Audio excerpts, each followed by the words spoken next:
I've spent 1 year exploring our planet from above with the DJI Mini 4 Pro, and here are some of my favorite shots.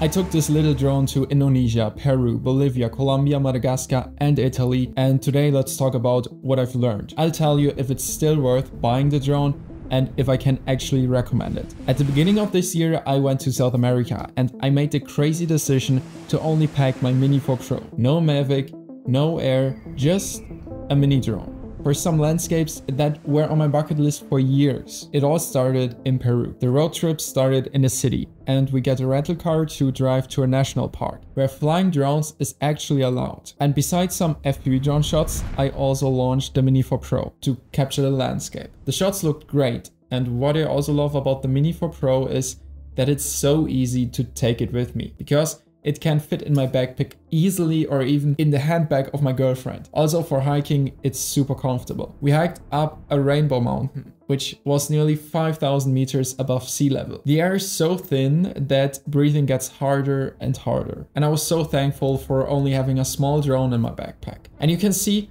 the results were pretty nice. But there are two sides to every story. The next destination was Bolivia. Again, we started close by the city, which I didn't like that much. Got a rental car and it had the worst suspension I've ever witnessed, but still made our way to the south. It was a real adventure. We had to get additional gas cans because there were no gas stations in the south. We had to get the stock car out of a river and we passed by some stunning, unique remote landscapes that made the whole trip worth it. The Mini 4 Pro even was able to fly in the hardest wind conditions. Here's the thing, I want to showcase you all my drone adventures on YouTube and Instagram, which means horizontally and vertically. On the Mini 4 Pro, it's great that I can actually shoot vertically, but I have to do every shot twice. Horizontal for YouTube, and then turn the gimbal and do the same shot again vertically for Instagram. Because if I only shoot horizontal in 4K and try to crop it to vertical, I won't get the best quality on Instagram. On the Mavic 3 Pro and Air 2S, things are different because they shoot in 5K, so then I can crop it without losing that much quality. So on one side, we should be happy. The Mini 4 Pro can actually turn the camera and shoot vertical. But on the other side, if you compare it to the Mavic or Air series, be aware, if you want to use your footage for YouTube and Instagram at the same time, you're better served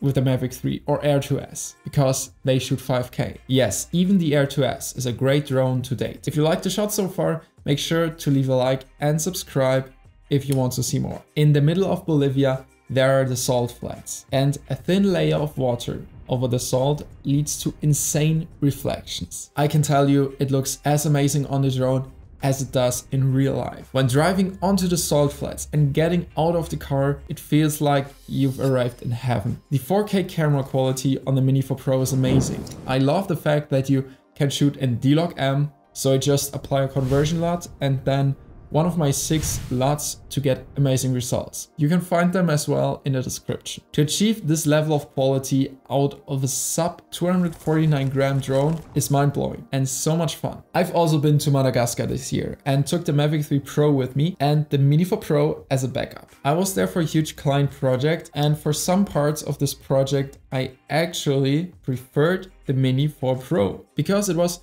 so easy to take it with me anywhere to get some more spontaneous drone clips. The thing is, the client didn't see any difference between the Mavic 3 Pro and Mini 4 Pro footage. So we as drone pilots worry a lot about the details, but for the client, it's just important that it looks good. And the Mini 4 Pro delivers good footage. There's just one point that you should keep in mind. The biggest difference in camera quality between the Mini 4 Pro and the Mavic 3 is about the dynamic range. This video from Bolivia has been shot on the Mini 4 Pro.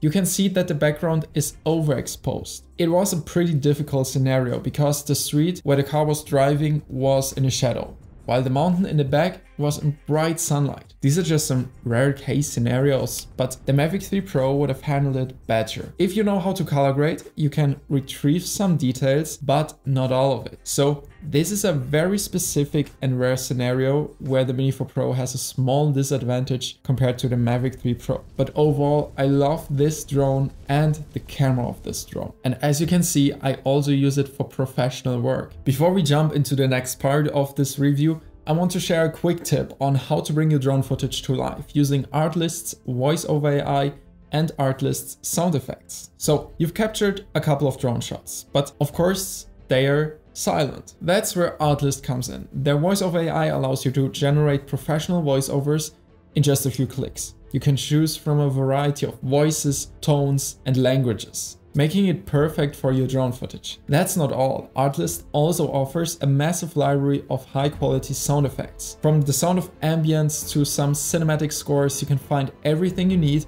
to add depth and excitement to your videos. Drag and drop these effects onto your timeline and instantly your footage feels more immersive and cinematic. So if you want to take your drone videos from good to amazing, check out Artlist. Click the link in the description to explore voice over AI and their huge sound library. It's a simple way to make your content stand out. Let's get back to the Mini 4 Pro and let's talk about pricing. In Colombia as well, I didn't want to travel around with the Mavic 3 Pro combo, which is worth more than 3K. Instead, I only took the Mini 4 Pro, which currently costs around 1.1K with a combo. This still sounds like a lot for a little drone, but you'll get great camera quality and obstacle sensing in all directions, which will save you some money on crashes. It's really hard to break the Mini 4 Pro. Not even I was able to destroy it within 12 months. Every time a beginner asks me which drone I can recommend for starting out, it's depending on its budget, either the normal Mini 3 or the Mini 4 Pro. The normal Mini 3 is way cheaper and also features 4K, but it's missing quick shots,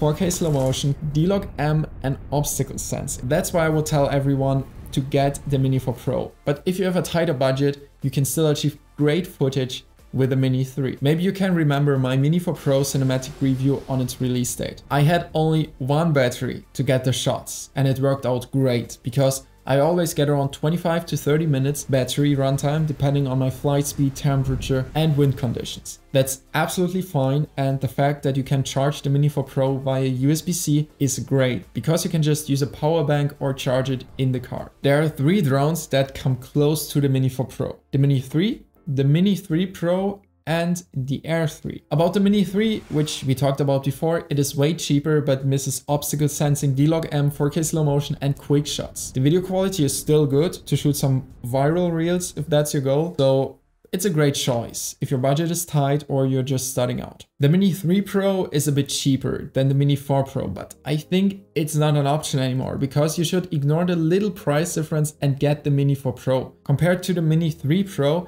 it has the D-Log M color profile, active track 360, better CPU and therefore camera quality and obstacle sensing in all directions. The fun fact about the R3 is that its normal camera probably has the exact same quality as the Mini 4 Pro because it's the same sensor size. But the Air 3 also features a medium tele camera, which is great to get some more variety. So if you want to take some zoom videos or photos, then go for the Air 3. Otherwise, go for the Mini 4 Pro. Let me know your additional questions in the comments and don't forget to subscribe so we see each other again in the future.